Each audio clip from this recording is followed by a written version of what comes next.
Hello and welcome back. This is day 3.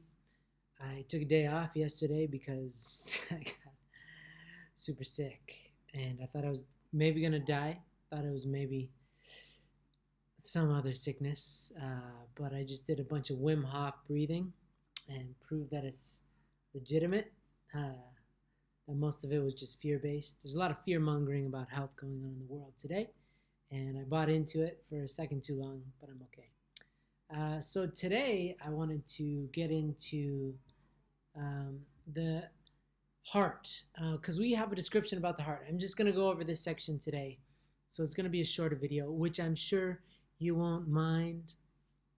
But basically, with the whole goals journal, the whole self journal, uh, we had to make these invisible areas of our life that are clearly so important but so abstract and subjective.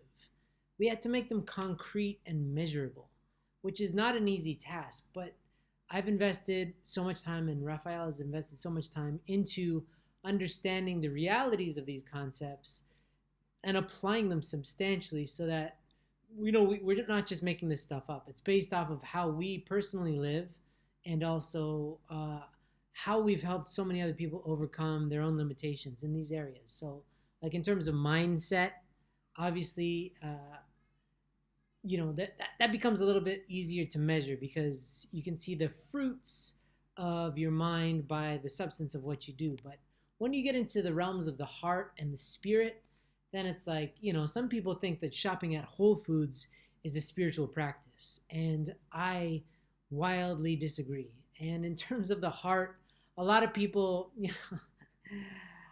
I don't dislike anybody, I guess. I just don't fully understand some people. And so my full appreciation for them hasn't fully manifested. Let's say that. But people like Oprah, she's done a lot of good in this world, but at the same time, her message of you do you, girl, you do you, do, I think is pretty destructive because that creates this kind of spiritual egotism or this self-minded, we are not, the purpose of everything in life is to connect us more. So if you do anything that disconnects you from yourself or from other people, it's actually a negative thing. And so when you do you too much, it's for sure negative because you're not helping other people when you're just doing you. That's that whole YOLO thing of you only live once, so it doesn't matter if you kill a couple of people because you're drunk, I think it's better to say you only live once, but your legacy lives forever because that's a lot more productive. Because then what you do matters not just to you, but the people around you and the generations that come out of you. So that responsibility is a good thing. So I'm reading, I've got this page here. I'll show it on this half of the screen. By the way, I have to be inside because I have a bunch of kids who are filled with life right now. They're not letting me be quiet. So I have to isolate myself from them. But it says, in the whole heart section, it says, many people are fooled into believing that love is simply an emotion, a feeling. Because of this, they play a very passive role in the most important area of their life. This is exactly the reason why many people rely on the notion of falling in love, which is essentially letting your emotions define you, define who you form a romantic relationship with. Hard pause on this, because I want to talk about this is exactly how I led my life until I started to, go deeper into what is love. And most people treat love, which is the most important area of your life, like the lottery. They hope that they meet the right person and then hope that it all works out, which is why I've been to a lot of weddings, as I'm sure you have. And when you go to some weddings, you're like, I don't think this is going to really make it. And even the idea of a prenuptial agreement is basically saying, I don't believe this thing has a lot of, legs. If you started a relationship with a business partner being like, okay, so if you steal from me, this is what's going to happen. And if you kill my family, this is what's going to, it's like, why are we making a clause based on all the potential bad things that you might do, right? Why not just do the research and really get to know somebody so you can really trust them intrinsically, deeply? And same goes for love is okay, yes, emotions are great and they help to add spice to our life, but if you live by your emotions alone, then you're what we like to call a kindergarten kid. Because I have some in my house and they live by their emotions, and sometimes that means crying on their face on the ground because they didn't get an extra slice of watermelon or whatever. So, to live practically is to appreciate emotion, but live by, you know, standards, by standards that you set for yourself. Next paragraph is this type of randomness is nothing to build a life upon. If you wait for the emotions to come to you, then you are always relying on your environment and happenstance to miraculously work things out in your favor. This is like waiting to win the lottery to be financially stable. So I use this a lot because I've given a lot of talks around the globe. And it's just what happens when you live by the lottery mentality is that you don't have a foundation to receive the blessing that you get. So if you're hoping and wishing and praying for the right person, even if they come, you won't have grown to become the type of person that can handle the right person. So it's not about waiting for the right person, it's about becoming the right person. And so that's why the vast majority of people who win the lottery end up far more miserable than prior to winning the lottery. There's an entire convention industry based on people who have won the lottery and whose lives are miserable. They meet. There's like a gathering, an annual gathering of these people. Next paragraph. And worst yet, even if you fall in love with someone, there's no guarantee that these loving feelings will last. That's why you hear people saying things like, I fell out of love, or we simply don't love each other anymore. Hard pause on this too. I mean, I'm obviously excited about this, but this is my little sermon for today, my sermonette. But you know, there's a reason why so many marriages are breaking apart. First of all, and there's this kind of ripple effect is causing people to not even want to get married at all. And writing the whole thing off, oh, it's just an institution, it's just a piece of paper. It's like, no. Of course, there's the institutional part, granted. But really, it's like, I've mentioned this in a previous video, but just bare basic question. If you could be a part of a relationship that every day when you wake up, it's better than the day before, and you're more in love with that person, and that grows exponentially, and that affects every other area of your life, because your home is just this super enjoyable place that whenever you need, to recuperate, you need new ideas, you need spiritual nourishment, you go home. Because home is where the heart is, and your heart is fully invested in this.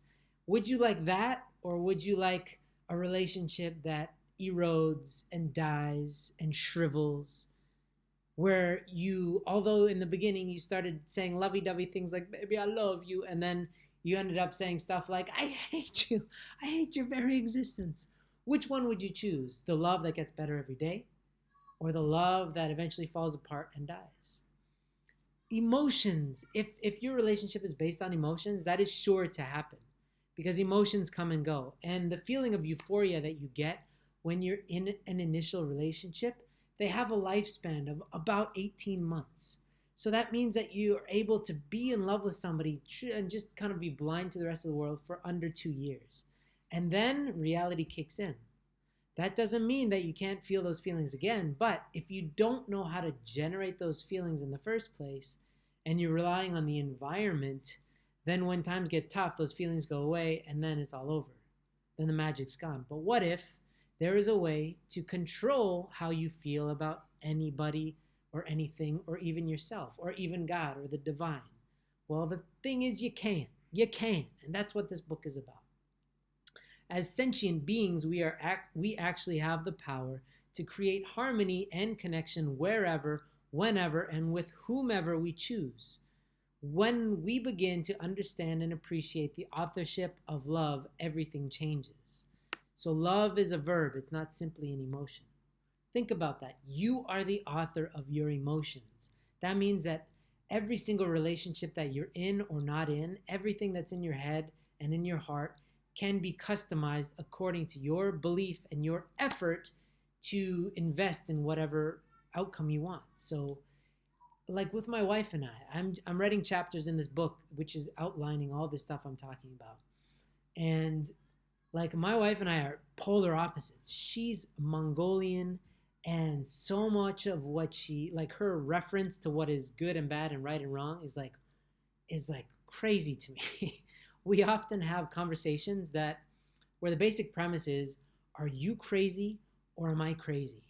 Because, in terms of like healthcare and how she deals with our kids being sick or, depression or anything, like we have totally opposite starting points. But what binds us together eternally is our foundational beliefs.